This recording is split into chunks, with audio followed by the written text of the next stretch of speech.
I wonder if we have a KSP lab. Well, funny you should say that, Mr. Moore, because we do Oh. have a KSP lab. I know that's putting a smile on all our students' faces as well. Mm-hmm. Yeah.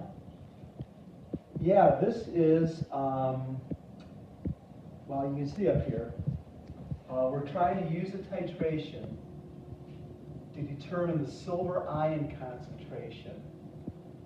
But the way you have to think of this is, the silver ions are being created by this sparingly soluble salt, Ag2X. Right, so you have to realize that, you know, Mr. Moore and I took a bunch of this salt, Ag2X, dumped it into a beaker, stirred it like crazy, let it sit for a long time, developed the equilibrium, and then we poured off the solution to be titrated in this lab. Mm-hmm. Right, so you're actually titrating the silver ions that are in solution, but those silver ions came from this salt Ag2X. And there's a lot of possible identities for X. X is some -2 ion. It doesn't matter to you who X is. Right? That is not part of this at all. You're just ultimately trying to find the KSP value for this salt. Okay? Mm-hmm. So now, here is the titration reaction. Okay, we're going to put some thiocyanate into the burette. Okay, and of course, whatever's in the burette, you have to know the concentration of, and it is 0.0100 molarity.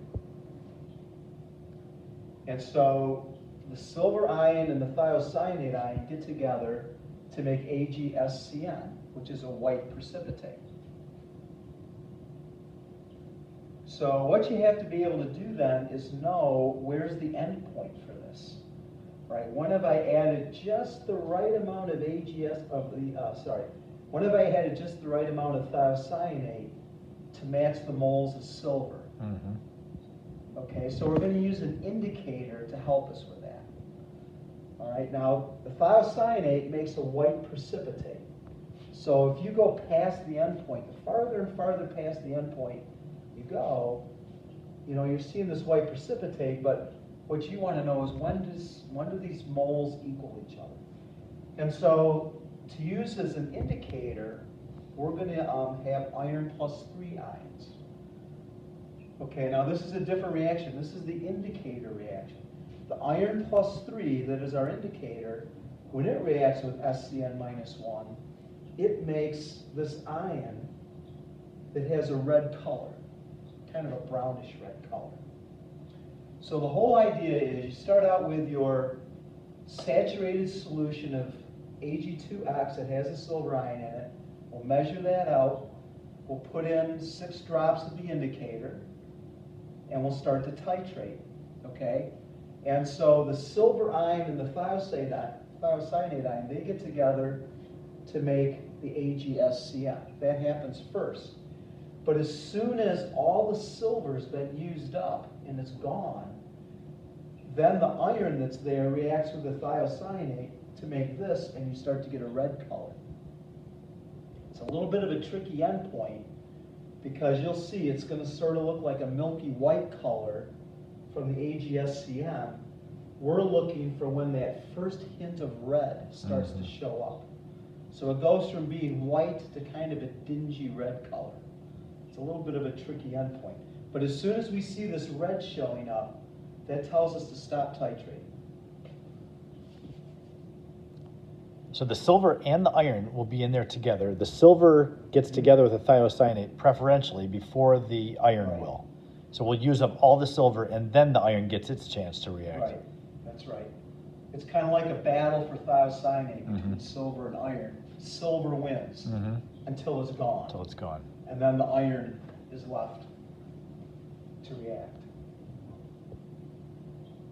Okay, do you have that concentration of thiocyanate? Yep. And let's go run this titration. Run some titration. Last titration of the year, Mr. Hubble. I believe it is. Yep. Normally I have Kleenex out because students are crying. Yes, I know. Say goodbye to the burettes. Yeah, It's a sad day. Silver solution, sample 1. Right, sample 1, Ag2X, the mystery metal, or mystery salt, I should say. So what we've done is we measured in 10 milliliters, 10.0 milliliters of our Ag2X saturated solution. Here's our iron +3 indicator. And through years of trial and error, Mr. Moore and I figured out that 6 drops is about the right amount. 1, 2, 3, 4, 5, 6 drops. If you put in too much, it starts to look brown right from the start almost, which isn't helpful. Okay, Yep. here we go. Now we sort of did a fast and dirty trial. We know it's a ballpark about 6 milliliters. So yeah, we're starting with the burette up at 0. Yep, it's at 0.0. Yeah, I'm not going to stay on that, but Yeah. it is at 0. Okay, so some of this I'm just going to run in fast because we have an idea of how much it's going to take. Yep. Now you'll notice it's looking milky white. That's that AgSCN precipitate.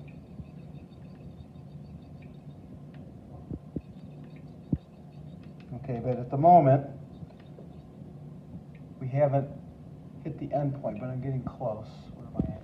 Yeah, so you can see it's Yep, it's starting to look a little clumpy in there. It's changed its look a little bit, but it doesn't look, come on, it doesn't look that brown color we're going for yet. It's a hard endpoint to see because, again, you're going from white to off-white.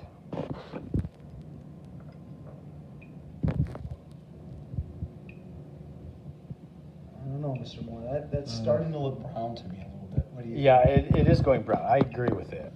Right, can you see how it has that brownish tinge to it? That's the FeSCN +2 ion in there. I think. Yep. I think that's- I'd say that's good. I agree with you because, Okay. yeah, and we will run a second trial of this.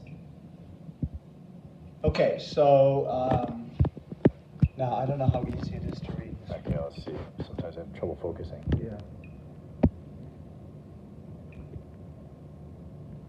Okay.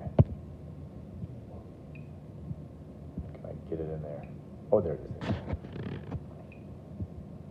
I'm going to move over a little bit so we can line it up. Can I bother you to put your hand behind it? Oh yeah, I'm sure I was gonna ask. That would help. That makes a huge difference. We read the burette to the 100th place. All right. Okay. So here we go, we're gonna load up and do a second trial.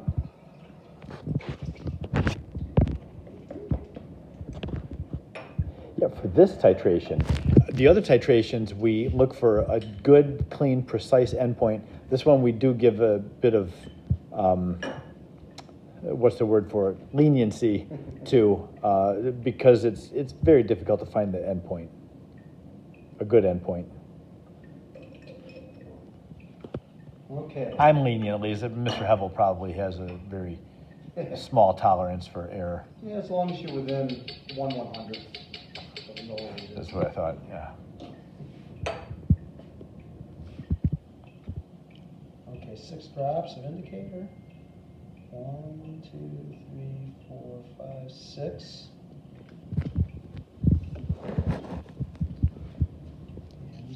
Oh, do we reload? Oh, I guess we're good. You Okay. saw what the Yeah, right. Your the final volume reading, was, trial yeah. 1, is now your initial volume, trial 2. All right, here we go. You get the white right away.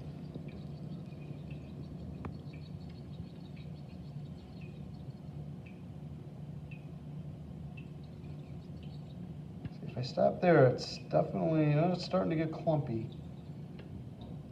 You get the clumpy look to it, that's when it's starting to go.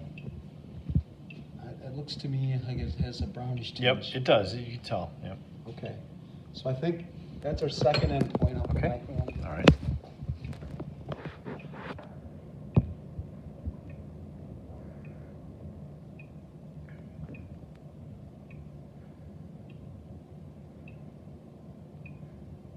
And that's trial 2, and Trial two. that's all the data we need. I think so.